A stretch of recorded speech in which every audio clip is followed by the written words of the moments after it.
সবচেয়ে কিপ্টে বোলারদের তালিকায় 2-এ মাশরাফি। বাংলাদেশের ওয়ানডে অধিনায়ক মাশরাফি বিন মুর্তজার উপস্থিতি টাইগার শিবিরে আলাদা রং ছড়ায়। দলকে সবসময় নিজের সেরাটা দিতে গিয়েছেন মাশরাফি। যদিও ক্যারিয়ারের শুরুর দিকে যে গতিতে বল করতেন সেই গতি এখন নেই, তারপরেও সবচেয়ে কিপ্টে বোলারদের তালিকায় আছেন মাশরাফি। 2015 বিশ্বকাপের পর থেকে এখন পর্যন্ত ক্রিকেটার বোলিং ইকোনমিক নিয়ে একটি তালিকা প্রকাশ করা হয়েছে। সেই তালিকায় 2 নম্বরে অবস্থান করছেন মাশরাফি। কাকতালীয়ভাবে মাশরাফির জার্সি নাম্বারও 2।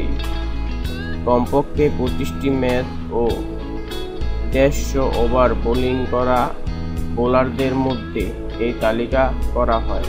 সেখানে শীর্ষে আছেন আফগানিস্তানের দাওলাত জারদান। এক নজরে সেই ইকোনমিক্যাল বোলারদের তালিকা। Dawlat Zadran 4.94, 26 innings, 209.2 over. Mashrafe bin Mortaza 5.2, 25 innings, 206.4 over. Kagiso Rabada 5.11, 33 innings, 282.1 over. Chris Woakes 5.11, 27 innings, 224 over. Suranga Lakmal 5.38, 25 innings, 174.2 over.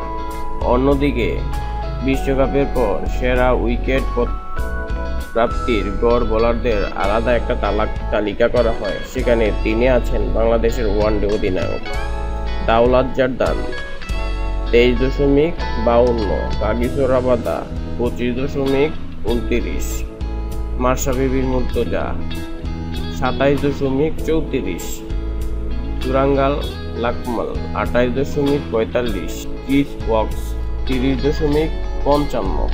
উল্লেখ্য, আয়ারল্যান্ডের বিপক্ষে সর্বোচ্চ একদিনের ম্যাচে 6.3 ওভার বল করে 18 রানে 2 উইকেট নিয়েছেন মাশরাফি।